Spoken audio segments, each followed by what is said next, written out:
Hi mga ka-anti-stress! Ready na ba kayo sa kaharatan ko? Let's go! Welcome to my mini vlog. So, for today's video, ako ang inyong makitaan. Kaya wala ka ma-choice ulit. Umpisahan tayo ang vlog na si Bien ang upod ko, guys. Pakit-kit ani si Bien bago mag-start sa debate, guys. So, ning debate nga ni guys, isang nang ligad pa niya siya natabo pero subong ko lang na-upload kay tamad man ko mag-edit nga man. So, sa part nga ni No, gakalipay na ko diday kay gainaway na sila. Like, hindi man totally nga gaaway pero like, basta amo to sadya ilang nga topic.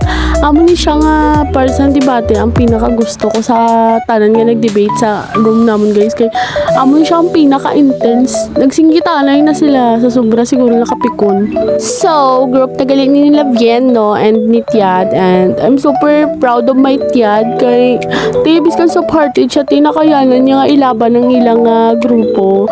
Then sila ang may pinakataas nga puntos sa tanan nga nag-debate, guys.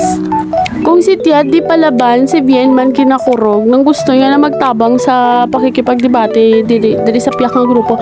Then nagpungko lang siya kag ginakulbaan do siya kag ginakurog-kurog. Nami, ning debate galing nila guys is about ni siya sa party list. And then may aras ang negative kag positive. Then sila Tiad diri ang negative. Pero nakayanan nila nga ilaban. Like nadaog sila. I'm so proud of you, Tiad. And also Bien, basta magsunggod ka naman kay puro na lang si Tiad, diba? I-include ta na ka Bien. Hindi na magtampo da. Kadugay man sila matapos man. May nako may yambal di oh. Tama na please. Sige na lang, panindigan ko na lang ni kay gusto ko man nga ihalo dito sa mga clips gani. Amo galing nga wala ko di sa clips guys no. Kay sa next meeting pa ang amon nga debate kinabusan kami time. So pagkatapos gali sa second period namon guys, nag-crochet lang ko da. Then while chika-chika ko sa akon nga mga friendly. Inimuan ko bisang cover ang akon nga Tumblr kinadlo ko magaskasan siya. Pagaskasan na tanan hindi lang ang Tumblr ko, okay? Mahal pa to sa balon ko adlaw-adlaw. Isa gali ang mga teacher nga wala gasulod sa amon nga klase ang pinaka-paborito ko nga subject sa tanan guys. Kaya kung nga klase abi sila do katulugon ko. Tapos permi lang kung ginagutom pero kung wala busog ko permi. Recess time, makaon ta sang carbonara. Oh, lamon na naman siya no. Naglamon na naman siya. Balaan nyo, well kakaon siya, dagyang balan siya ni Bien, kakaon ng suso.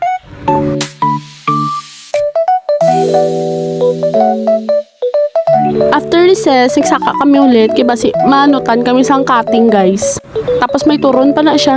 So di ko balaan kung ara kami ulit sa dalom. And the last period na, and you know what it is, uwian na. Tapos kung nagalito ang cover sa Tumblr, nga ginahimo ko. Kinamodel-model ko lang siya. Tapos di, panaog na ko sa third floor guys. Amo na lang kang dali mag-eskwela, magsulod, kag magpuli isang gabi. Amo na lang, so ano ang sense ka mag-absent ka pa? Do kahuluya man diba ng half day na lang gani ang klase mo pang hapon ka pa ma-absent kapag Diyos ko po. And may gahulat sa akon. Diba? Wala kasi nga no. Hambalang ta kami gahulat sa akon eh. Bye-bye!